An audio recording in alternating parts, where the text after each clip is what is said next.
A visit to Universal Orlando is almost guaranteed to create unforgettable moments, but the anxiety of not ticking off every box on your wish list is real, especially with behemoths like Velocicoaster and Hagrids drawing ginormous crowds. To make the most of your visit, a little insider knowledge can make a big difference.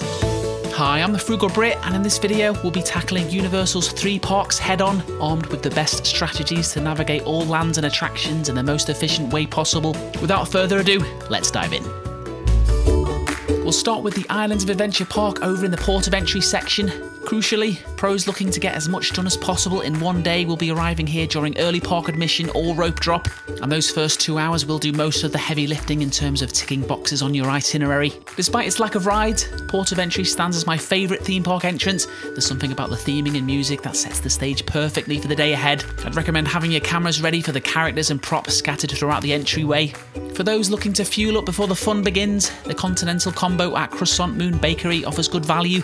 This is a great place to grab coffee, as you also have the Starbucks steps away, which tends to draw most coffee drinkers away, reducing the line at Croissant Moon Bakery. Before we get into the fun stuff, I recommend opening the Universal mobile app and setting all your favourite headliner rides as favourites. Then when you go into your profile, you can view the wait times of only the rides that matter. You can also set wait time alerts so that when the wait times for certain rides fall below a certain threshold, you'll get a notification. Next, we'll travel over the Western Bridge over to Marvel Superhero Island. This section does sort of fly under the radar during early hours, overshadowed by the allure of the Wizarding World and Jurassic Park's Velocicoaster, understandably. However, for repeat visits, I recommend beelining for the Hulk Coaster, followed by the amazing adventures of Spider-Man within the first hour. Wait times for both rides peak at around 11, which is the worst time to jump in line, easing off around 5. This is pretty typical for most attractions in the parks. The Hulk Coaster in particular gets quite busy at 11. This is why the first 2 hours in the park are so important. Regardless of which time you choose to ride Hulk, spending the extra time to queue for the front row will give the best views during the high-speed launch through the tunnel.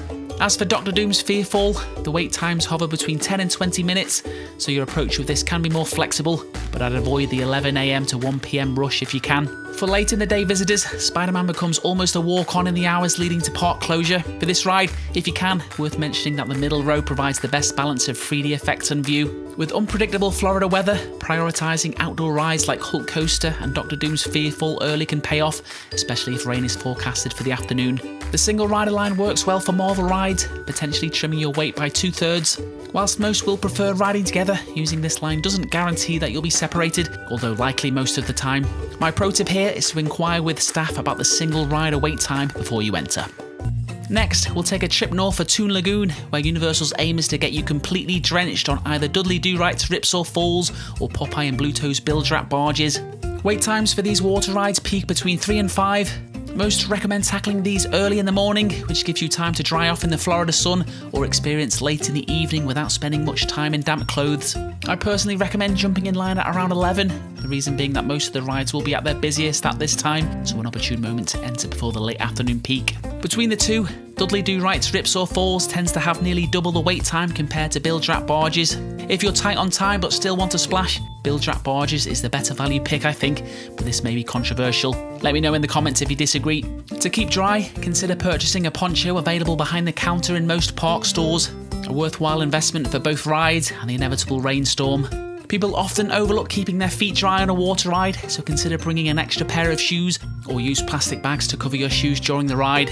More of an issue on Bilge-Rat barges. My preferred approach is to just wear something waterproof like Crocs or Tevas, so you never need to think about it. The only thing is, you'll often get blisters with these unless you wear them day to day at home, which I don't, so I'll swap between the two every couple days. I'll always carry some fake skin, which is an absolute lifesaver. For those concerned about their belongings, both water rides offer lockers, though they come with a fee as they're not compulsory like with other rides. Opting for a backpack with some water resistance can be a smart choice. Next, we'll take a walk into the tiny Skull Island. There's just the one ride, which is Reign of Kong.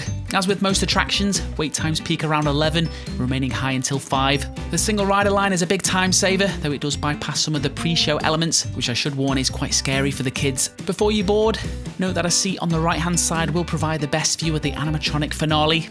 At the time of making this video, Universal is testing the waters by removing the 3D effects from Kong, indicating a potential shift away from 3D glasses, a change that has stirred mixed feelings among fans. I'd love to hear what you guys think about this. A few steps north, we'll come to the Jurassic Park Island, the park's second most popular land, starting with what was the park's original headliner, Jurassic Park River Adventure, which sees its peak at around 1 PM, later than most other attractions, making it a smart late morning pick, but the earlier the better. If getting drenched is part of the fun for you, I recommend sitting on the front row. Over in Camp Jurassic, you'll find Pteranodon Flyers, which is an incredibly short ride with an incredibly low turnover of guests, so its wait times are some of the worst in the park. I would controversially suggest that if you're visiting for less than 3 days, you should probably consider skipping it. Wait times are often around 20 minutes during the first 30 minutes of park opening, but you'll get more value for the time on the big headliners at this time. Next, we'll travel through the midway section of Jurassic Park for the northern entrance to the Discovery Centre. This provides a shortcut to Velocicoaster when travelling from this side. Given Velocicoaster's reputation as one of the best coasters in the world, regularly topping polls, it should be no surprise that the wait times remain high throughout the majority of the day, but shorter than it deserves due to its impressively high turnover, so sort of the opposite of Pteranodon Flyers. Early park admission is the best time to experience this, or in the last 30 minutes before the park closes. If you can't get early park admission, I don't recommend rope dropping Velocicoaster. If you can't wait until the late evening, then the mid to late morning is probably your best bet, but a long wait will likely be unavoidable. When it comes to the two-sided locker system, it's good to have one person in your group gather all the belongings to quickly secure them in lockers, while someone else holds the spot in line, although might be overthinking it a bit. If you need one of the larger lockers, unfortunately you'll need to step out to use the Discovery Centre's lockers and then rejoin your group in line. Makes sense to use the large lockers before you first enter the queue. There is a single rider line available, but guests miss out on the pre-show and it's not the most efficient, partly due to its popularity and partly due to the 2-person per row trains. For the best views on ride, I recommend waiting the extra 10 minutes to secure front row seats. The two main dining options in Jurassic Park are Thunder Falls Terrace and Burger Digs, which are both quick service restaurants. You've also got Pizza Predatoria for pizza lovers. Most agree that Thunder Falls Terrace is the better pick, as long as you're into barbecue food. It's a good choice for an air-conditioned mid-afternoon break without paying table service prices. The portion sizes are decent, so you can save a lot by sharing meals. With Burger Digs, seating can be hard to come by during peak hours. Not many realise that there's an outdoor patio overlooking Velocicoaster and the lagoon. To make your quick service meals as quickly as possible, I highly recommend dining during off-peak times, those being from 11:30 and 2. Both Burger Digs and Thunder Falls Terrace offer mobile ordering. One way to make the time go quicker when waiting in one of the attraction lines is to browse the mobile ordering menus and time your order for when you exit the ride. Next, we'll transition to the cobblestone streets of Hogsmeade for Universal Orlando's most crowded section. As you'll hopefully be aware, this is the land that's open for early park admission, which everyone rushes over to. The Hagrid strategy that most people recommend is arriving at the park gates 20 minutes before official early park admission entry time, before engaging in the Hogsmeade hustle to get in line. If the plan is to cram in as much as you can into one day, this is probably the best strategy, but if not, it's probably my least preferred way to tackle Hagrid's. The reason being, you still have to queue for quite a long time, partly due to there being lots of technical issues this time in the morning. Also, you will have had to wait at the gates for 20 minutes beforehand if you're doing it properly, which you've got to factor in, meaning on average the wait is going to be around 40 minutes to an hour, and this is before you factor in all the stress of getting the family ready on time. Like I say, this is the best way to have the most productive day, most likely. It means that when you exit the ride, assuming there's not been any significant delays, you should be able to get to Velocicoaster afterwards with less than half an hour to wait. So that would be the big rides done before 10. Here's a look at the average wait times, which shows the peak from 9 AM, then starts to gradually reduce from this point onwards. The best time to jump in line is 20 minutes before the official closing time, but it won't be practical for many families, and the queue is still long since lots of people will have the same idea. I prefer what I call the peak dive strategy, where you can jump in line when the park is at its busiest. In this case, I recommend between 2 and 4. The rationale being that the times are pretty consistently high throughout the day, unlike pretty much every other attraction in the park, so it sort of makes sense to use those quieter hours for other attractions, then jump in the Hagrid's line when everyone assumes it will be at its worst. This is a good strategy for those that don't want to wake up for early park admission. Some will prefer to use this time for the Velocicoaster, which has a super low wait at that time, or you can do the Ollivander's one choosing experience, ride the Flight of the Hippogriff and Forbidden Journey, or just explore Hogsmeade when it's less crowded. It's all a matter of preference. Obviously depends on what you want to get out of your day. The one objectively bad strategy though is to jump in the Hagrid's line at rope drop after early park admission. Everyone in the park has the same idea, so avoid the line like the plague in that rope drop hour after early park admission.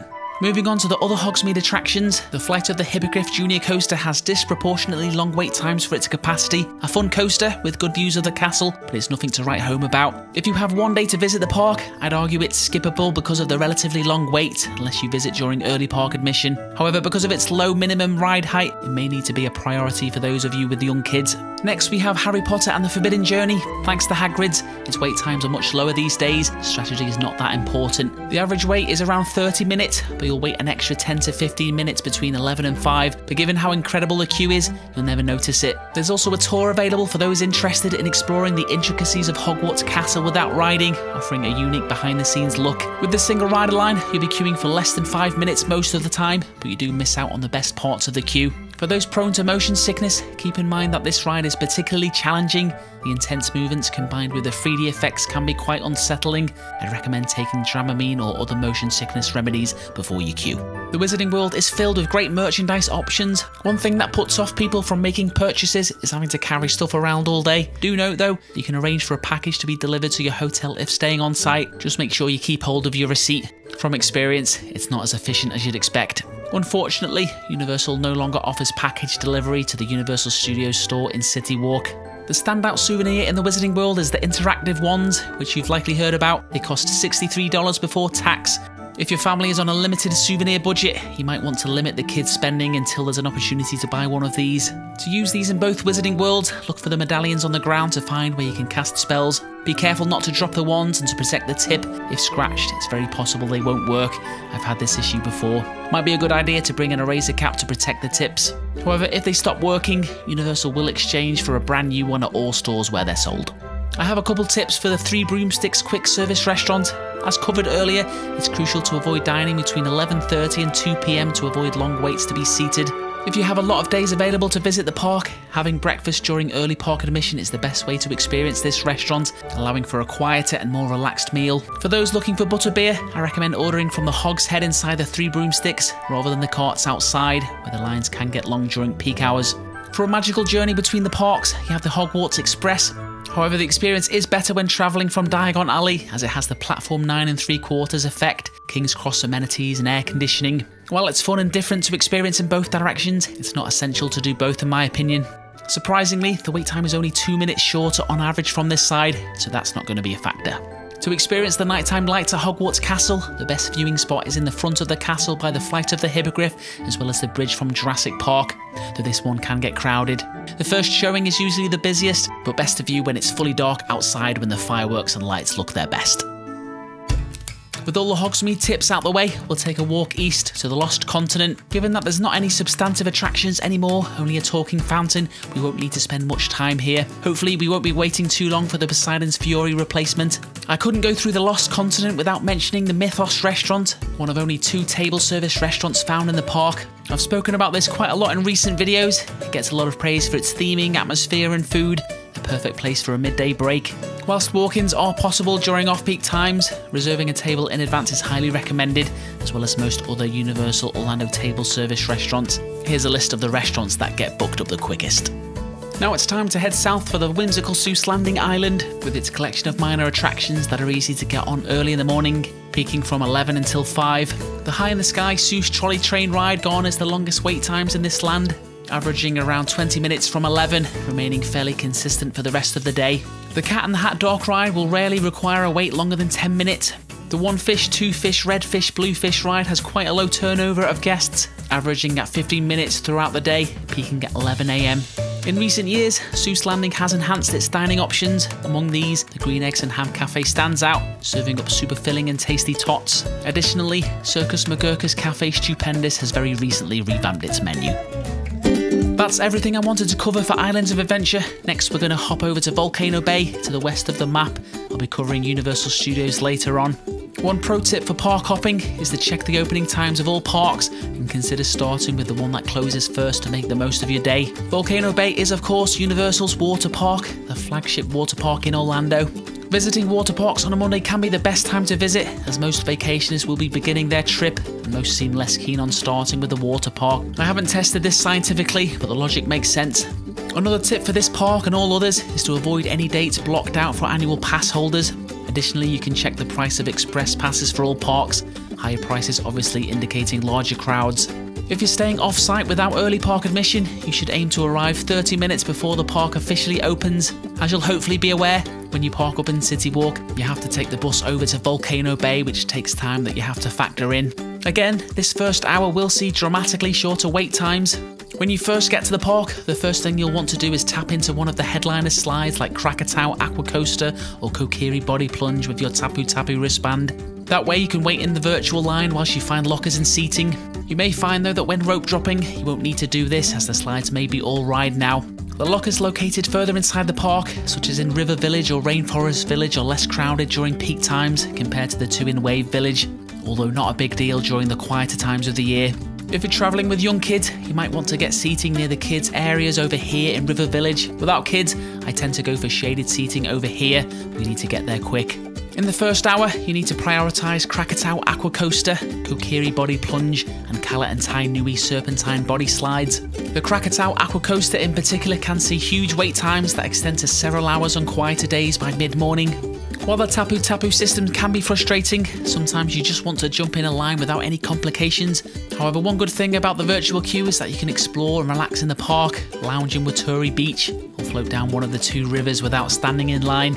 Be warned though, the system doesn't always work perfectly. I've often had a 15 to 20 minute physical queue after waiting in the virtual queue. Crowds generally start to thin in the late afternoon, especially after a brief rain shower. This period can be another good opportunity to tap into the Krakatoa Aqua Coaster for a shorter wait. Now it's time to head back east for the less tropical Universal Studios Florida, the original park. Unlike Islands of Adventure, this park doesn't boast the same calibre of headliner attractions, which means on average you're going to be looking at shorter wait times. I think it's worth mentioning that given its large number of indoor rides, it's a better choice for those unpredictable rainy afternoons. I'll start with the new Illuminations Villain Con Minion Blast ride. Now that the initial excitement has simmered down, wait times rarely exceed 20 minutes, except around 11 AM. Before experiencing this, don't forget to sync your Eliminator Blaster with a Universal app to track scores and unlock special missions. Once inside, remember to use both triggers. The back one is for unlimited ammo and the front one is for special attacks. You can reload special ammo by hitting marked crates. When you're in the lab, you should go for the fire-related upgrades, which seem to be the most effective. Also, remember that the shots have a slight delay, so aim ahead of the moving targets. Across the avenue is the Despicable Me Minion Mayhem Simulator ride. Due to its location near the entrance, it's a magnet for long lines right from the start. You'll be lucky to wait less than 30 minutes for this ride, which peaks at 11. The wait time doesn't factor in the time for the pre-show, which adds an extra 10 minutes annoyingly. With all this in mind, I recommend making this the first ride when rope dropping, or experience during the last hour before closing. Failing that, the single rider line works very well on this attraction. Once inside, for the best viewing experience, I'd aim for the middle seat in one of the centre rows if you can. Next, we'll head to the New York Land, which has taken the Hollywood Rip Ride Rocket Coaster, which used to be part of the old Production Central backlot. The wait times for this coaster also peak at 11, so might be a good pick after Despicable Me Minion Mayhem at rope drop, or during its slight dip in wait times between 1 and 3. You will need to drop all your belongings into a nearby locker for this ride. This catches a lot of people out, as there is a hidden metal detector around the corner after you enter the queue. Whilst we're on the subject of lockers, it's useful to know that it's not just the park ticket that you can use to tap in. You can use anything with a barcode, but not international barcodes, which I did test. I have heard of some sneaky guests that have been known to use this trick to avoid paying the $3 for a locker each time. Back to Rip Ride Rocket, the ride doesn't have the best reputation due to its bumpy ride. To help with this, you might want to queue for the front row, which offers the smoothest experience and has the best views.